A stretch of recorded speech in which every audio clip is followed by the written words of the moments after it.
जब एक patient doctor के पास जाता है तो डॉक्टर उसको साइन एंड सिम्टम्स के आधार पर उसके सीबीसी टेस्ट लिखता है। जब सीबीसी की रिपोर्ट आती है तो उसके अंदर डब्ल्यूबीसी इंक्रीज हुआ मिलता है, यानी डब्ल्यूबीसी बढ़ रखी है इसके अंदर। डब्ल्यूबीसी बढ़ने का मतलब क्या है? क्या आपकी बॉडी के अंदर इम्यूनिटी पावर कम है? क्या आपके बॉडी के अंदर इन्फेक्शन बढ़ रखा है? नॉर्मल रेंज से डब्ल्यूबीसी बढ़ जाती है तो इस कंडीशन को क्या कहते हैं, और उससे नॉर्मल से कम होती है तो इस कंडीशन को अपन क्या कहते हैं? किस कंडीशन के अंदर डब्ल्यूबीसी बढ़ेगा, किस कंडीशन के अंदर डब्ल्यूबीसी घटेगा? और यदि आपके पास सीबीसी मशीन नहीं है तो भी क्या आप डब्ल्यूबीसी टेस्ट लगा सकते हैं? नमस्कार साथियों, लैब टेस्ट ट्यूटर में आपका स्वागत है। पहले साथियों, मैं लेके आता हूं आपके लिए मजेदार वीडियो, वो भी ट्रिक के साथ। इसी कड़ी में आज के वीडियो में अपने पढ़ने वाले हैं डब्ल्यूबीसी काउंट बाय हीमोसाइटोमीटर या न्यूबार्ट चेंबर। जी हाँ, अपने पास अगर सीबीसी मशीन नहीं है तो हम न्यूबार्ट चेंबर से डब्ल्यूबीसी काउंट कर सकते हैं। तो आज के वीडियो के अंदर सबसे पहले अपन डब्ल्यूबीसी का इंट्रोडक्शन देखेंगे, उसके बाद में उसका प्रिंसिपल क्या है उस पर अपन चर्चा करेंगे, उसको लगाने के लिए किस टाइप का सैंपल चाहिए और कौन कौन से अपने इंस्ट्रूमेंट की आवश्यकता है, प्रोसीजर क्या है और क्लिनिकल सिग्निफिकेंस क्या है। इन सभी चीजों पर आज के वीडियो के अंदर अपन चर्चा करने वाले हैं। तो शुरू करते हैं बिना देरी के हुए आज का अपना topic, WBC count by haemocytometer. तो हीमोटोलॉजी के जितने भी टेस्ट है उसको एक छोटी सी ट्रिक से अपन पढ़ते हैं, आईपीएस आरपीएस। ये छोटी सी ट्रिक लगाते हैं। आई का मतलब है यहाँ पर इंट्रोडक्शन, पी का मतलब प्रिंसिपल, एस का मतलब सैंपल, आर का मतलब रिक्वायरमेंट, पी का मतलब प्रोसीजर और एस का मतलब क्लिनिकल सिग्निफिकेंस।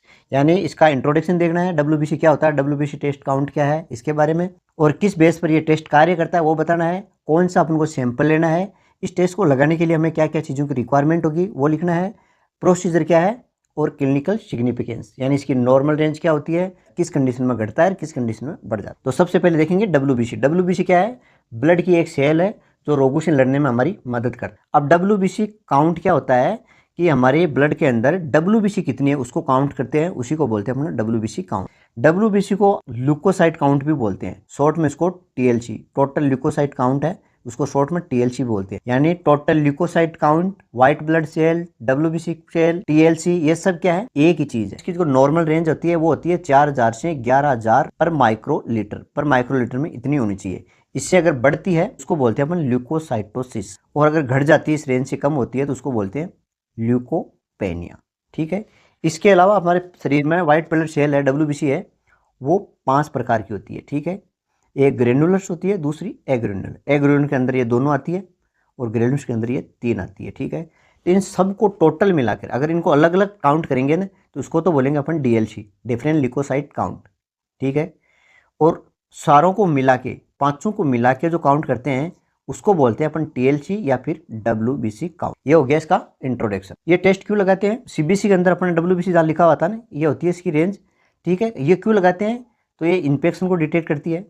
ठीक है। इन्फ्लामेशन को, allergy, blood disorder, immuno system issue, इन सब के लिए क्या करते हैं अपन इस टेस्ट को लगाते हैं, डब्ल्यूबीसी काउंट करते हैं। अब इसका प्रिंसिपल क्या होगा? 1:20, यानी 1 ड्रॉप ब्लड की लेंगे तो 20 ड्रॉप अपन किसकी लेंगे? डब्ल्यूबीसी फ्लूइड की या ट्रक्स फ्लूइड की। इसके अंदर क्या होता है? 2 चीज़ें होती है। जो ग्लेशियल एसिड होता है ये क्या करता है? रेड ब्लड सेल होती है ना उसको डिस्ट्रॉय कर देता है, नष्ट कर देता है। और जो जेनसिन वॉयलेट है ये क्या करती है? इसके न्यूक्लियस को स्टेन कर देती है, दिखाई देती है, इस पर कलर चढ़ा देती है। कहने का मतलब आपके पास मान लो ये ब्लड लिया तो यहाँ पर बहुत सारी डॉट डॉट इस तरह से दिखेगी। ठीक है, ब्लड। ठीक है। अब इसके अंदर क्या है? डब्ल्यूबीसी भी है और रेड ब्लड सेल भी है। तो रेड ब्लड सेल आरबीसी है उसको क्या ये तोड़ देगा। तोड़ने के बाद में इसमें इस तरह से 1-2 ये दिखाई देगी। तो ये जो बची हुई है ये क्या है? ये है डब्ल्यूबीसी। अब इस डब्ल्यूबीसी को जो न्यूक्लियस है इसको स्टेन कौन करता है? Gentian violet. ठीक है। ये इसका प्रिंसिपल है। कहने का मतलब जो डब्ल्यूबीसी डाइल्यूटिव फ्लूइड होता है इसके अंदर ग्लिशियल एसिडिक एसिड होता है, ये किसका करता है? लाइस कर देता है आरबीसी को, यानी आरबीसी को तोड़ के हटा देता है। और जो जेनसेन वॉयलेट है वो क्या करता है? डब्ल्यूबीसी का जो न्यूक्लियस है उसको स्टेन करता है। तो ये 2 चीज़ें इसमें ध्यान रखना है प्रिंसिपल के अंदर। तीसरा सैंपल।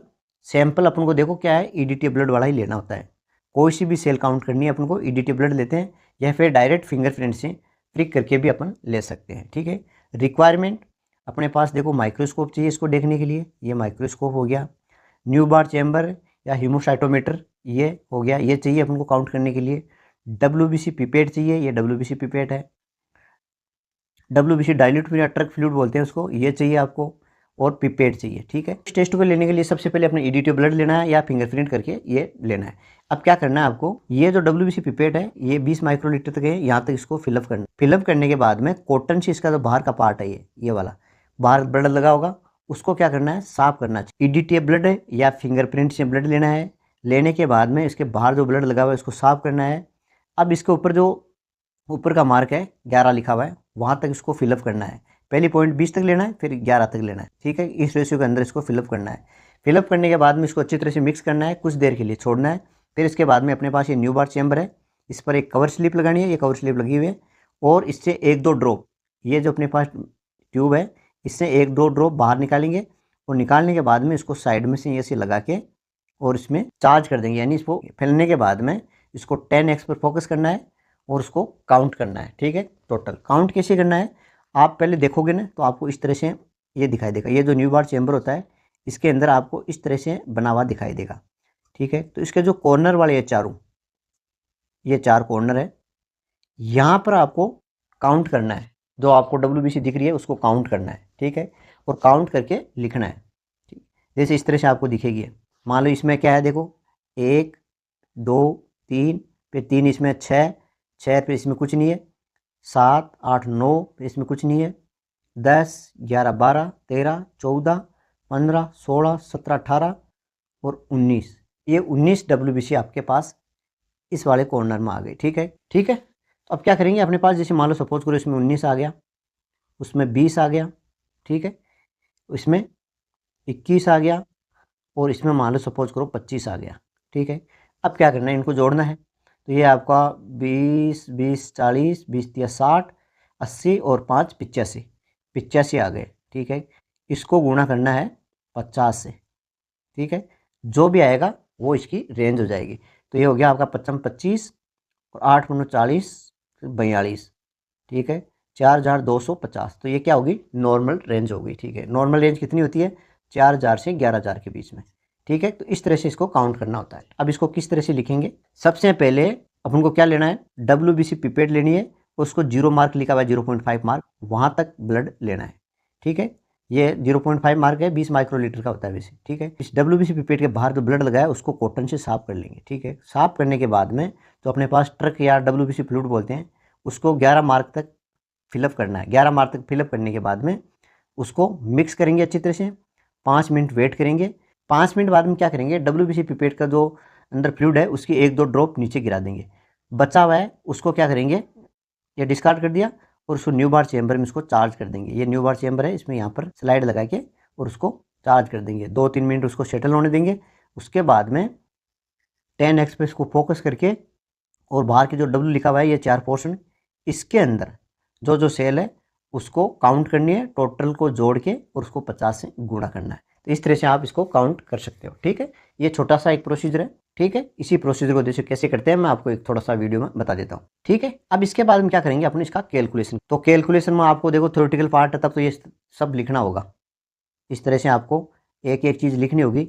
लेकिन अगर आपको टेस्ट को लगाना है तो फाइनली इसका जो उत्तर आएगा वो आएगा number of white cell count गुणा 50, यानी चारों खानों के अंदर आपने जो भी काउंट किया उसको जोड़ लो और 50 से गुणा कर दो, ये आपका रिजल्ट आ जाएगा, ठीक है। इसका क्लिनिकल सिग्निफिकेंस, ठीक है, क्या होता है, देखो नॉर्मल रेंज कितनी होती है, 4 से 10,000 या 11,000 बोल सकते हैं इसको, ठीक है।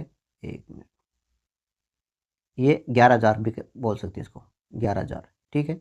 ये क्या है, इसकी नॉर्मल रेंज है। इससे अगर ज़्यादा आ रहा है, जैसे 12,000 13,000 कुछ भी आ रहा है, तो उसको बोलेंगे अपन ल्यूकोसाइटोसिस, ठीक है। और ये कब होता है, तो इन्फ्लेमेशन यानी सूजन आ जाती है बॉडी के अंदर, तब होता है। प्रेगनेंसी केस में ये बढ़ जाता है। ज़्यादा पेन हो रहा है, बहुत दर्द हो रहा है तो हो जाता है। ल्यूकेमिया डिजीज़ के अंदर हो जाता है, ऑटोइम्यून डिजीज़ के अंदर ये बढ़ जाता है। इसके अलावा इस नॉर्मल रेंज से अगर डिक्रीज हो जाता है, कम हो जाती है, मान लो 4,000 से, ठीक है, 3,000 2,000 आ रही है, तो इसको बोलेंगे ल्यूकोपेनिया, ठीक है। और ये कब होता है, टाइफाइड है, ट्यूबरकुलोसिस है, हेपेटाइटिस है, मलेरिया है, एनीमिया है, इनके अंदर ये घट जाता है। ट्यूबरकुलोसिस के अंदर क्या होता है, शुरू में घटती है, उसके बाद में धीरे धीरे बढ़ने लग है। ज़्यादातर में क्या होता है, इसका जो पीरियड होता है बीमारी का, डिजीज़ का, उसके बाद में सेकेंडरी इन्फेक्शन के कारण ये इंक्रीज हो जाता है, ठीक है। तो ये था अपना छोटा सा टॉपिक, आशा करता हूँ आपको पसंद आया होगा। पसंद आया तो शेयर और लाइक जरूर करिए। मिलते हैं नेक्स्ट वीडियो में, धन्यवाद।